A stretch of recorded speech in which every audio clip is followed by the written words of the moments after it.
دوستان زی وقار، یہ ہمارا کلچر نہیں ہے، یہ مغرب کا کلچر ہے، یہ غیر مسلموں کا کلچر ہے، یہ ان کی بنائی ہوئی رسمیں ہیں جو کہ بے حیائی اور یعنی فحاشی کو فروغ دے رہی ہوتی ہیں۔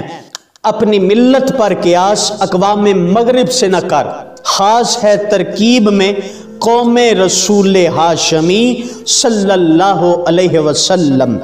دوستان زی وقار، ماضی میں جب کبھی مسلمان معاشرے قرآن و سنت اور فقہ و تصوف کی تعلیمات کے زیر اثر تھے تو تب ان کے شب و روز کے معمولات، ذکر و اذکار، وظائف و عملیات اور نوافل و تلاوت قرآن سے مزین نظر آتے تھے۔ لیکن آج کے اس پرفتن دور میں کچھ نام نہاد مسلمان ایسے ہیں کہ جو غیر مسلموں کے تہواروں کو اپناتے ہیں، ان کے تہواروں میں ذوق شوق کے ساتھ شامل بھی ہوتے ہیں اور ان کے تہواروں کو مناتے ہوئے نظر آتے ہیں۔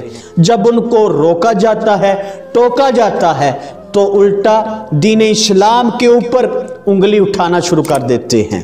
اب دیکھیے، کبھی کرسمس ڈے منایا جا رہا ہے تو کبھی نیو ایئر نائٹ، کبھی بسنت ڈے منایا جا رہا ہے تو کبھی اپریل فول منایا جا رہا ہے، کبھی rose day, propose day, Valentine day, اور اس کے علاوہ بے حیائی اور یعنی فحاشی کے نام پر کئی ایسے دن جو کہ منائے جا رہے ہیں۔ ذرا غور تو کیجئے، جب ہمارے بچے، ہمارے طالب علم سوشل میڈیا پہ ایک نظر ڈالتے ہوں گے تو ان کے سامنے کیا کیا اور کس کس طرح کے اخلاق سوز مناظر آتے ہوں گے، اور ان کے ذہنوں میں کیا کیا خرافات جنم لیتی ہوں گی۔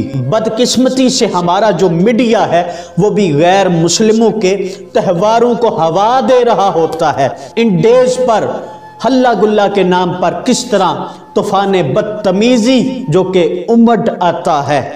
دوستان زی وقار، یہ ہمارا کلچر نہیں ہے، یہ مغرب کا کلچر ہے، یہ غیر مسلموں کا کلچر ہے، یہ ان کی بنائی ہوئی رسمیں ہیں جو کہ بے حیائی اور یعنی فحاشی کو فروغ دے رہی ہوتی ہیں۔ یاد رکھیے گا، غیر مسلموں کے جو تہوار ہوتے ہیں ان کی حقیقت یہ ہے کہ وہ محبت کے نام کو درمیان میں رکھتے ہیں۔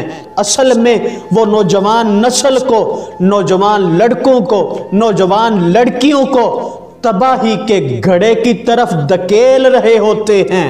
لبرلزم، سیکولرزم، ماڈرنزم کی آڑ میں اسلامی اقدار کا مذاق اڑایا جا رہا ہے۔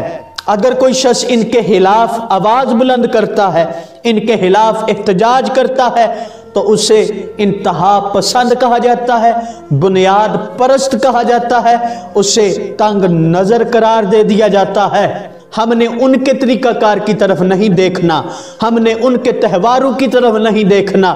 ہم مسلمان ہیں، الحمدللہ ہم مسلمان ہیں اور ہم حضور کے امتی ہیں، ہم نے حضور کا کلمہ پڑھا ہے۔ اس لیے مسلمانوں، میں آپ سے مخاطب ہوں اور میں یہ کہنا چاہتا ہوں کہ اگر آپ نے کوئی دن منانا بھی ہے تو آپ کی اپنی اسلامی تاریخ جو کہ بے شمار واقعات اور بے شمار شخصیات سے بری پڑی ہے، اسلامی تاریخ کی طرف دیکھیے، غیروں کی طرف نہ دیکھیے۔ اپنے گھروں میں، اپنے اداروں میں، اپنے دفتروں میں، اپنے سکولوں میں آپ نے اگر دن منانا ہے تو یوم بدر منائیں، یوم احد منائیں، یوم سلطان محمود غزنوی منائیں، یوم محمد بن قاسم منائیں، یوم شہاب الدین غوری منائیں، یوم داتا علی حجویری منائیں، یوم حاجہ اجمیری منائیں، یوم غوث جلی منائیں۔ اسی طرح صحابہ کرام اور اہل بیت اطہار رضی اللہ تعالی عنہم میں سے عظیم شخصیات ہیں، اولیاء کرام ہیں، ان کے نام کے ساتھ منسوب کر کے اپنے دنوں کو منائیں۔ اگر اس طرح آپ دن منائیں گے تو آپ کے جو بچے ہیں وہ اسلامی تاریخ سے واقفیت حاصل کر لیں گے، وہ غیروں کی طرف نہیں دیکھیں گے، وہ غیروں کے تہواروں کی طرف نہیں جائیں گے۔ اس لیے آج اگر ہم نے اپنی اولاد کی اچھی تربیت نہ کی تو کل کو ان کے جو گناہوں کا بوجھ ہے وہ والدین کے کندھوں کے اوپر ہوگا۔ اس بات کو سمجھیے کہ ہم نے غیروں کی طرف نہیں دیکھنا، غیروں کے تہواروں کی طرف نہیں دیکھنا جو کہ عریانی فحاشی کو جو کہ وہ پروموٹ کر رہے ہوتے ہیں، پھیلا رہے ہوتے ہیں۔ ہم نے اگر دیکھنا ہے تو ہم نے اپنے پیارے آقا جناب محمد مصطفیٰ صلی اللہ علیہ وسلم آپ کی سنتوں کی طرف دیکھنا ہے۔ حضور کی سنتوں کو اپنا کر ہم اپنی زندگی گزاریں تو ہماری زندگی بھی بہتر ہوگی، ہماری آخرت بھی بہتر ہو جائے گی۔